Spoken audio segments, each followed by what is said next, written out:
Halo Sobat Peziarah sekalian, jumpa lagi dalam podcast Peziarah dan masih dalam bulan Kitab Suci Nasional. Saya yakin kita semua masih semangat untuk mencintai Kitab Suci dan konten hari ini juga dipersembahkan spesial untuk itu. Tetapi sebelum kita memasuki konten ini, seperti biasa mari kita awali dulu dengan doa. Dalam nama Bapa dan Putra dan Roh Kudus. Amin. Datanglah ya Roh Kudus, penuhilah hati umatmu, dan nyalakanlah di dalamnya api cintamu. Utuslah rohmu, maka segala sesuatu akan diciptakan lagi, dan engkau akan membaharui muka bumi. Ya Allah, engkau telah mengajar hati umatmu dengan terang Roh Kudus, berilah supaya dalam roh yang sama ini, kami senantiasa berpikir benar dan bijaksana, serta selalu gembira karena lipurannya, demi Kristus Tuhan kami. Amin. Ya, Sobat Peziarah sekalian, sebelum kita mau melanjutkan konten kita, kami ingin mengingatkan kembali untuk tidak lupa like, comment, dan subscribe YouTube Peziarah Katolik untuk semakin memperkuat konten kita, memperkuat channel kita ini, dan sekaligus kalau teman-teman ada konten-konten menarik dari YouTube Peziarah Katolik, silakan dibagikan ke teman-teman yang lain. Dan sekali lagi, jangan lupa juga untuk menghidupkan lonceng notifikasinya, sehingga teman-teman tetap bisa update dengan perkembangan konten-konten yang ada dari YouTube Peziarah Katolik ini. Ya, konten hari ini akan kita fokuskan pada 5 strategi baca Alkitab. Kenapa perlu kita punya konten seperti ini? Lebih kepada menjawab kegusaran banyak orang muda berkaitan dengan membaca sebuah kitab yang begitu tebal. Ya, dan biasanya kita semua, termasuk saya, juga kadang-kadang, "Aduh, ini kitab setebal ini apakah mungkin saya baca semua ya? Apakah mungkin saya bisa memahami semuanya?" Tetapi yang perlu kita jawab dulu di awal, kita harus membaca semua ini. Kenapa? Karena inilah sabda Allah, dan dari sinilah Allah bersabda, dan kita akan mungkin mengenal Allah lebih jauh apabila kita sudah membaca kitab suci. Ingat, kata Santo Hieronymus, tidak membaca kitab suci berarti tidak mengenal Kristus. Jadi, mari kita mencoba memikirkan gimana caranya supaya kita bisa membaca Alkitab dengan lebih mudah, lebih memudahkan kita juga, tetapi kita juga tetap sukacita dalam menjalaninya. Yang pertama adalah cara yang menarik untuk membaca kitab suci, dan cara ini sudah cukup dikenal banyak orang, yaitu Lectio Divina. Apa itu Lectio Divina?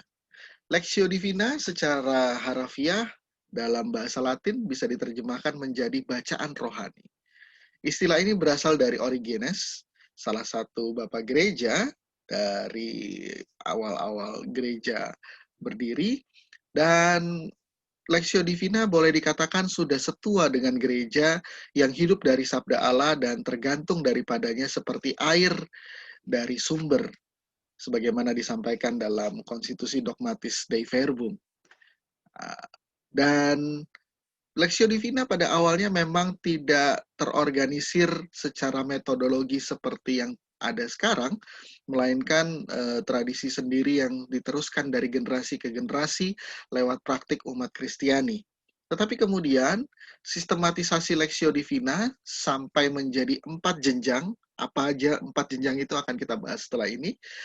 Sistematisasi ini baru hadir, baru terjadi pada abad ke-12.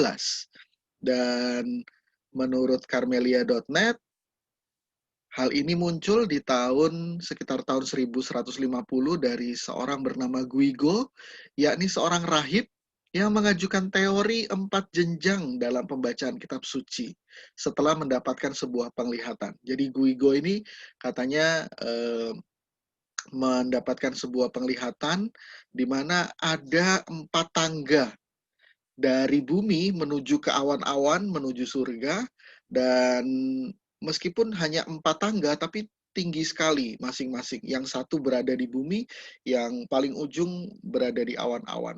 Dan inilah 4 tangga yang dinaiki oleh para rahib, begitu kira-kira. Dan kalau menurut Guigo, setiap jenjang ini akan menghasilkan efek yang khas dalam diri orang yang membaca kitab suci.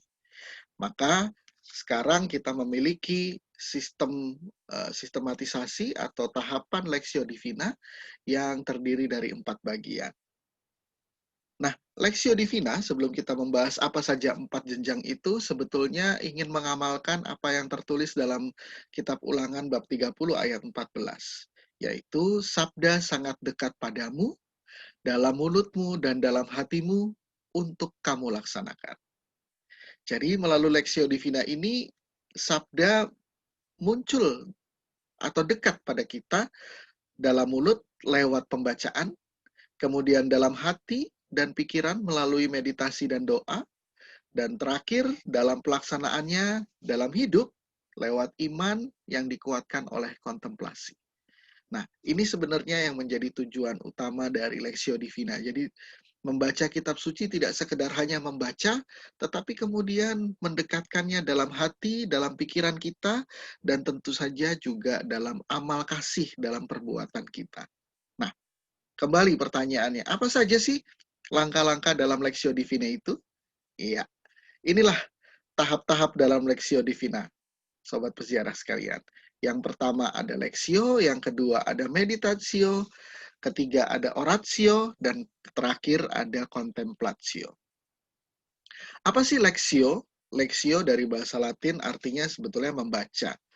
Tentu saja artinya membaca teks dari kitab suci ini dengan hormat, dengan penuh perhatian. Dalam tahap Lexio ini, pertanyaan yang kita ajukan adalah apa yang dikatakan oleh teks ini kepada kita? Apa yang dikatakan oleh teks ini bagi hidup kita? Jadi kita membaca dengan cermat, dengan seksama, dengan penuh perhatian akan sabda Allah yang sudah tertulis di dalam kitab suci ini. Setelah tahap Lexio, kita memasuki tahap Meditatio. Setelah kita membaca teks dengan hormat dan penuh perhatian, maka marilah kita merefleksikan dan merenungkan kebenaran yang ada di balik sabda ini. Jadi setelah kita menanyakan apa yang dikatakan oleh teks ini, maka dalam meditatio, kita dengan budi kita mengundang diri kita sendiri untuk melihat apa yang dikatakan oleh teks ini saat ini, di sini dan di tempat ini. Jadi kita betul-betul merefleksikan, kalau dahulu sabda itu berbunyi demikian, lalu dalam hidup kita sebetulnya berarti apa? Kalau Tuhan berkata seperti ini, sebetulnya apa yang ingin Tuhan katakan dalam hidup saya? Nah, setelah kita merefleksikan dan merenungkan kebenaran yang ada di balik sabda Allah itu, maka mari kita memasuki tahap berikutnya, yaitu oratio. Kita menanggapi sabda Tuhan, kita menanggapi sapaan Tuhan pada hati kita melalui doa. Jadi setelah kita melihat apa yang dikatakan oleh teks ini, lalu apa yang dikatakan oleh teks ini saat ini, di sini dan di tempat ini, maka kita bertanya juga pada diri kita, apa yang diajak oleh teks ini untuk kita katakan kepada Allah? Apa yang dibangkitkan oleh teks kitab suci ini yang ingin aku sampaikan kepada Allah? Mungkin Allah ingin menegur saya, maka mungkin saya ingin mengatakan, memohon maaf kepada Allah. Saya ingin memohon rahmat pertobatan. Mungkin Allah ingin memberikan semangat pada saya, maka saya ingin juga menyampaikan kepada Allah, Allah, bangkitkanlah semangat itu dalam hati saya. Bangkitkanlah semangatmu, api kobaran semangatmu di dalam hidup saya, dalam pelayanan saya yang mungkin sedang kering ini. Mungkin Tuhan ingin memberikan peneguhan bagi hidup kita. Maka mungkin kita bisa mengatakan, Tuhan, aku bersyukur kepadamu bahwa Engkau telah memberikan peneguhan dalam hidupku. Itu dia dalam tahap oratio. Dan tahap terakhir adalah contemplatio. Setelah kita menanggapi sapaan Tuhan lewat kata-kata kita, maka marilah kita masuk dalam kontemplasi. Kontemplasi berasal dari bahasa Latin contemplare, yang artinya memandang. Maka kalau kita biasanya memandang sesuatu, memandang pemandangan alam gitu ya, biasanya kita penuh dengan keterpesonaan, ketakjuban. Maka itulah yang sebetulnya yang diharapkan dalam fase kontemplatio ini. Kita masuk dalam keheningan, dalam persatuan dengan Sang Sabda. Aku masuk dalam persatuan dengan Allah dalam hening.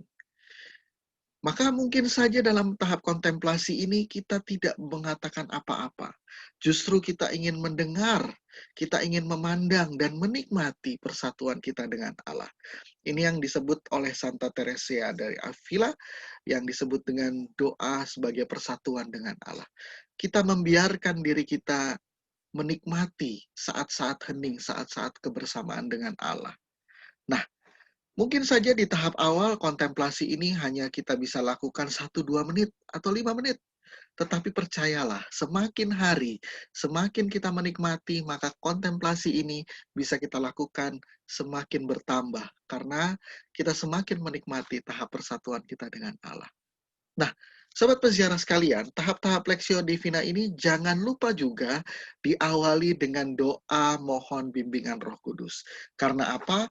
Yang ingin kita baca, yang ingin kita renungkan ini adalah sabda Allah. Sabda Allah, Allah yang ingin bersabda pada kita. Maka kita ingin mohon bimbingan Roh Kudus supaya Ia yang memberikan ilham kepada para penulis kitab suci, Ia yang menerangi gereja lewat kitab suci selama ini, juga membimbing kita untuk memahami, untuk merefleksikan, dan kemudian menanggapi, akhirnya masuk dalam keheningan dengan Sang Sabda sendiri.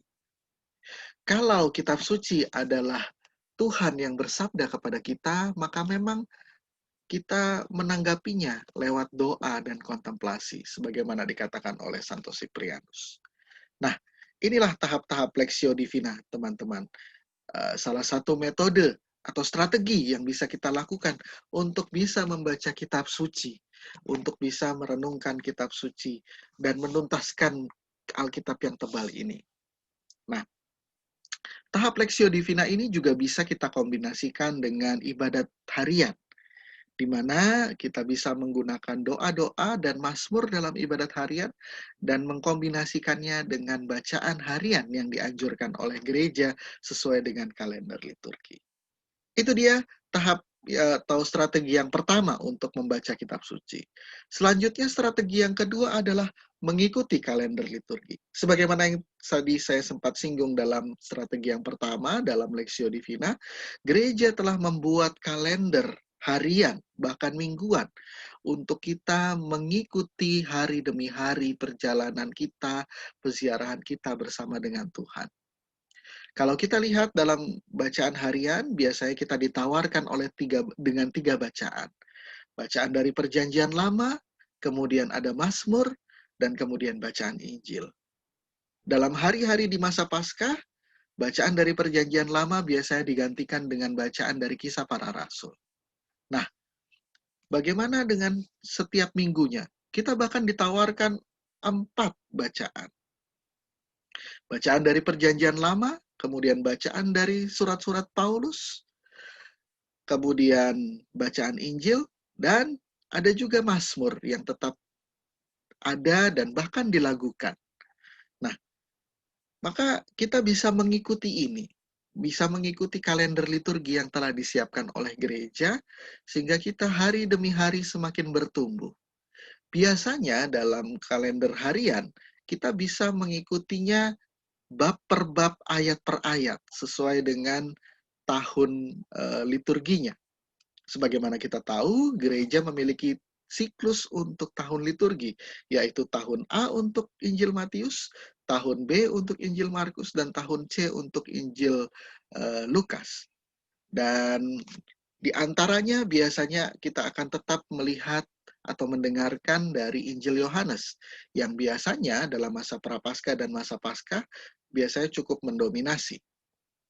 Nah, mengikuti kalender liturgi harian atau mingguan juga berguna bagi kita untuk memahami bacaan-bacaan dari kitab suci dengan lebih komprehensif. Dan sebagaimana tadi saya katakan, gereja memiliki siklus. Kalau kita mengikuti setiap bacaan dari yang dianjurkan dalam kalender liturgi, hari demi hari, minggu demi minggu, maka dalam 3 tahun sebetulnya kita sudah hampir menuntaskan seluruh isi Alkitab ini. Karena apa? Karena tadi, dalam bacaan harian, kita ditawarkan 3 bacaan. Dalam bacaan mingguan, kita ditawarkan 4 bacaan. Nah, artinya kita juga bisa mengikuti begitu banyak inspirasi, memetik begitu banyak inspirasi dari kitab suci. Itu dia strategi yang kedua, mengikuti kalender liturgi dari gereja. Dan strategi yang kedua ini tentu saja bisa dikombinasikan dengan strategi pertama, yaitu Lectio Divina. Baik, lalu apa strategi yang ketiga? Strategi yang ketiga yang mungkin bisa kita lakukan, dan juga mungkin teman-teman sudah pernah melakukannya, adalah membaca bab per bab, kitab demi kitab, paling tidak 1 sampai 3 bab per hari. Bahkan ada juga yang menganjurkan 3 sampai 5 bab per hari. Nah, kita bisa mulai dari mana? Ada yang menyarankan supaya mudah membaca dari kitab suci Perjanjian Baru dulu, dari Injil Matius dulu. Tetapi tidak salah juga seandainya sobat peziarah sekalian juga ingin membaca mulai dari kitab Kejadian dahulu.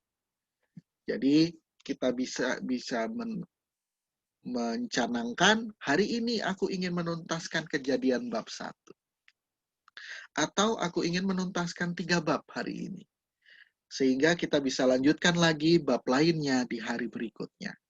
Nah, ini juga satu strategi supaya kita betul-betul bisa menuntaskan seluruh isi kitab suci ini. Meskipun tentu saja ada halangan atau ada hambatan, misalnya, aduh, waktu mulai sejak Kejadian, waduh, masih jauh perjalanan saya. Atau mungkin kita akan menemukan bagian-bagian yang bisa saja menurut kita tidak terlalu menarik. Maka membuat kita kendor. Nah, ada baiknya kalau kita ingin membaca dengan metode ini, ada baiknya kita melakukan tidak sendirian, tetapi bersama-sama dengan teman-teman kita, membentuk kelompok kitab suci atau membentuk grup WhatsApp. Nah, ini bisa menjadi salah satu rekomendasi supaya teman-teman sobat peziarah sekalian bisa membaca Alkitab kita, bisa membaca kitab suci ini dari awal sampai akhir. Kenapa? Karena tadi seluruh sabda Allah ini memang berasal dari Allah dan kita perlu mengenalnya satu demi satu, bab per bab, ayat demi ayat supaya kita semakin mengenal Kristus, semakin mengenal Allah sendiri. Nah, ini strategi ketiga. Apa strategi keempat? Strategi keempat masih berkaitan juga dengan strategi pertama, meskipun tidak harus, tetapi kita bisa juga membaca Alkitab dalam kelompok kitab suci. Bisa kelompok kitab suci yang sudah dibuat oleh gereja. Mungkin sudah ada sel grup dalam OMK atau KMK. Mungkin sudah ada kelompok kitab suci di paroki. Mari ikut, mari terlibat. Bisa juga membuat sendiri dengan teman-temanmu. Dan bisa juga mengkombinasikan dengan strategi ketiga. Ajak teman-temanmu untuk membaca Alkitab 1 sampai 3 bab sehari atau 3 sampai 5 bab per hari.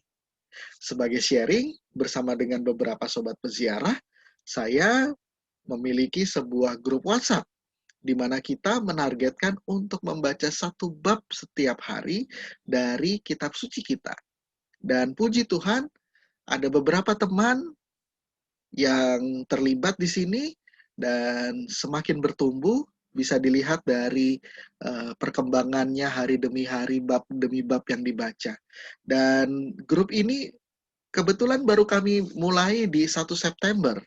Dan beberapa dari teman-teman yang mulai di 1 September di awal bulan Kitab Suci Nasional ini, beberapa sudah menuntaskan kitab Kejadian. Dan semoga mohon doanya dari teman-teman sekalian, sobat peziarah yang tergabung dalam grup WhatsApp ini bisa menuntaskannya sampai kitab Wahyu. Iya. Bisa jadi teman-teman juga tertarik untuk membentuk, silahkan. Silahkan kalau teman-teman ingin membuat sebuah grup untuk bisa mengundang teman-teman lainnya membaca kitab suci setiap hari dengan cita-cita membaca keseluruhan kitab suci ini dengan dicicil setiap harinya. Mari kita undang semakin banyak teman kita agar membaca kitab suci. Itu dia strategi yang keempat, yaitu membaca 1 sampai 3 bab per hari. Nah, ada strategi kelima yang saya dapatkan dari let'sinspire.co, yaitu saling membacakan. Ini menarik juga strateginya, jadi mungkin kalau kita mengambil contoh dari surat-surat Paulus, mungkin baik kalau salah satu teman membacakan eh, ayat-ayat atau kitab-kitab secara utuh dari surat Rasul Paulus kepada jemaat di Roma. Lalu mungkin nanti dibalas oleh teman yang lainnya. Maka kita masuk dalam suasana bersurat-suratan, saling membacakan, saling menanggapi satu sama lain. Dan mungkin saja dengan ketertarikan ini, kita juga bisa semakin membaca kitab-kitab yang lain. Nah, sobat peziarah sekalian, mungkin beberapa strategi tadi bisa teman-teman gunakan untuk membaca Alkitab dan menuntaskannya sebagai kumpulan dari sabda Allah bagi kita semua. Tetapi tentu saja ada banyak metode lain yang mungkin saja sobat peziarah sekalian bisa terapkan.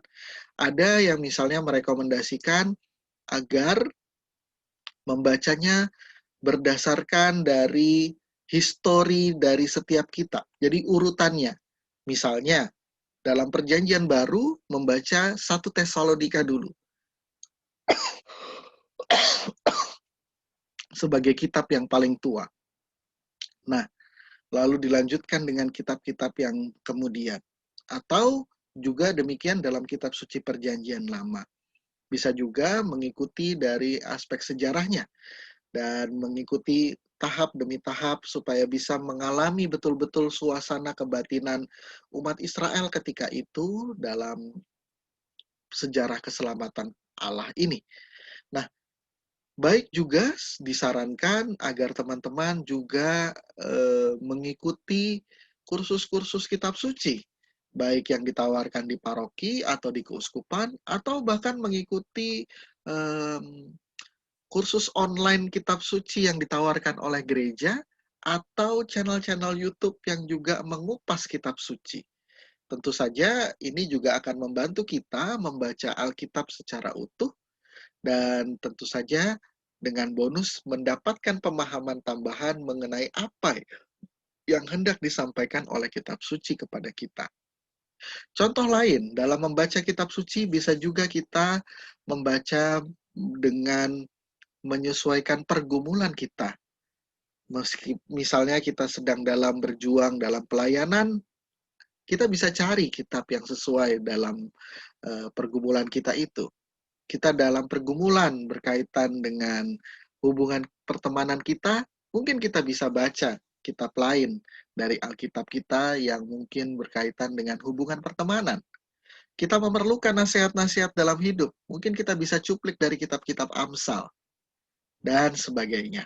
Nah, sobat peziarah sekalian, inilah beberapa strategi yang mungkin bisa ditawarkan dari peziarah untuk sobat peziarah sekalian dalam membaca Alkitab. Tentunya, sebagaimana yang saya sampaikan di awal tadi, ini adalah bagian dari tawaran, bukan kewajiban, yang tentu saja bisa teman-teman sesuaikan sesuai dengan kebutuhan dan dinamika dari kehidupan sobat peziarah sekalian dalam hidup sehari-hari.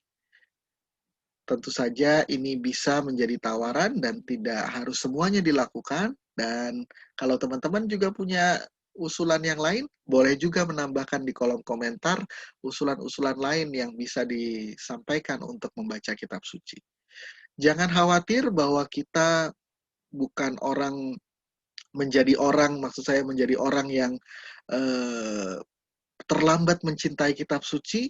Saya kira termasuk saya bukanlah orang yang sejak awal menjadi sangat akrab dengan kitab suci, tetapi mari kita memacu diri kita untuk mencintai kitab suci dan mencoba membacanya bab demi bab, ayat demi ayat, sehingga kita bisa mengalami sejarah keselamatan bersama dengan Alkitab. Demikian Sobat Peziarah, mari kita bawa pergumulan kita, mari kita bawa keinginan kita untuk mencintai kitab suci, mencintai sabda Allah, dan mengamalkannya dalam hidup kita dengan memuliakan Allah. kemuliaan kepada Bapa dan Putra dan Roh Kudus, seperti pada permulaan, sekarang, selalu, dan sepanjang segala abad. Amin. Dalam nama Bapa dan Putra dan Roh Kudus. Amin. Nah, Sobat Peziarah sekalian, jangan lupa like, komen, dan subscribe YouTube Peziarah Katolik, dan menghidupkan lonceng notifikasinya.